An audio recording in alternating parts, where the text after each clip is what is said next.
Hey everyone, and welcome back to the Mindful Health Podcast. As always, I am your host, Dr. Jordan Cardoza, physical therapist.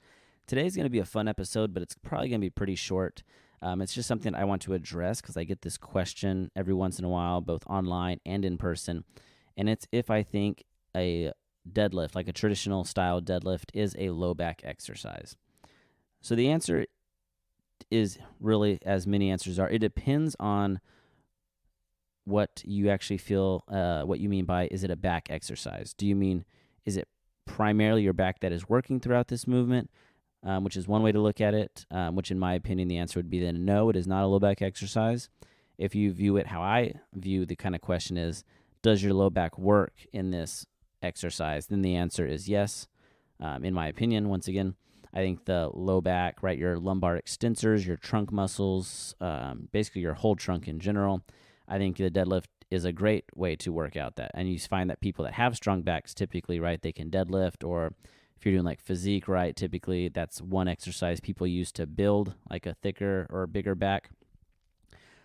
And so this is how I would view a deadlift. So a deadlift, if you're doing it correctly, is, right, you're starting kind of with your knees bent, so your knees are flexed, and you're starting with your hips flexed or bent, depending on how you want to phrase it. But and then so you're going to stand up from that position, right? So when you stand up, you are extending your knees, which would be primarily your quads working, right, to extend your knee. And then you're basically extending your hips. So you're going from a flex position to a straightened position. So when you extend your hips, which is primarily kind of what the movement comes from, you're getting, right, any of your hip extensors, which would include primarily like your glute max and then your hamstring muscles. Your hamstrings muscles also work to flex the knee, but in this position, they're going to be, and most likely, or most generally, they are more of a hip extensor, a more powerful hip extensor, but they will definitely help to flex the knee. But in this exercise of a deadlift, right, the knee is going to be straightening via your quads, and then you're going to be getting a lot of hip extension, probably a lot via the glute max, but depending on how your setup is, if your setup's closer to an RDL, which is a Romanian deadlift, or a stiff leg deadlift, your hamstrings will be more on tension, so you are going to get more of a hamstring exercise. Where if you're probably doing more of a traditional deadlift, which is a little more bend in the knees, then you're probably going to end a little bit more just kind of squatted down, still not like a squat, but not as straight as an RDL. With a traditional deadlift, you're definitely going to get more glute activation, and that's what's primarily going to extend your hips. So it definitely is a hip exercise, right? A glute exercise, a hip extensor, just a whole posterior chain exercise. But the posterior chain also includes your low back muscles, your right lumbar extensors, your trunk musculature. It includes all that. So the reason that it's such a big exercise and why lots of people say that they feel pumped after a deadlift exercise. If you do feel pumped, we'll talk about that in a second, but you may be having actually low back movement. But the lumbar extensors are working in a anti-movement kind of motion. So we call it isometric, right? So they're working to prevent motion. So if those muscles weren't working, your back would bend quite excessively during a deadlift. So your muscles work isometrically to prevent any flexion. So we'd call it like an anti-flexion exercise. So they're working to keep your back straight throughout the motion. So if you're deadlifting 315 pounds, yes, the weight is moving up because your hip extensors, but your low back muscles are also working to prevent that flexion, which is going to create that rigid lever for you actually to pull the weight up with. If you feel like your back is kind of feeling pumped after a deadlift session, you may be getting a little bit more rounding in your back than you would like. So you may actually be producing motion in the back, which then it becomes more of a low back exercise versus a hip exercise.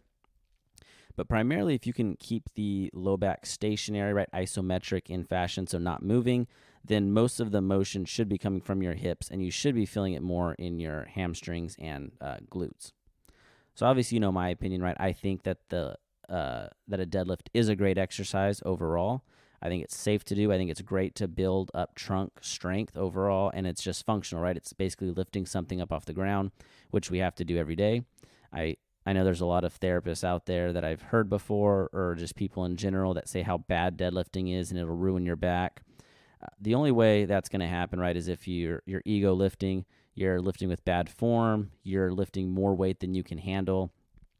Our whole entire bodies are, right, we have the principle of adaptation, right? We can slowly adapt to stresses that are placed on our body, progressive overload, right? And we say those work for everything, even in the physical therapy realm, right? Progressive overload exists, or it should exist at least, and we're slowly adding weight to muscles, right? Slowly challenging, adding stress, and our muscles will adapt. So to think that an exercise is just bad for you overall is one, just not true, and it's, if you're thinking that you're just relying on old evidence and you're not open to new thoughts or anything. But your back is going to adapt, and it's going to adapt by becoming stronger and more resilient and more able to produce or create those levers, right, rigidity to produce motion.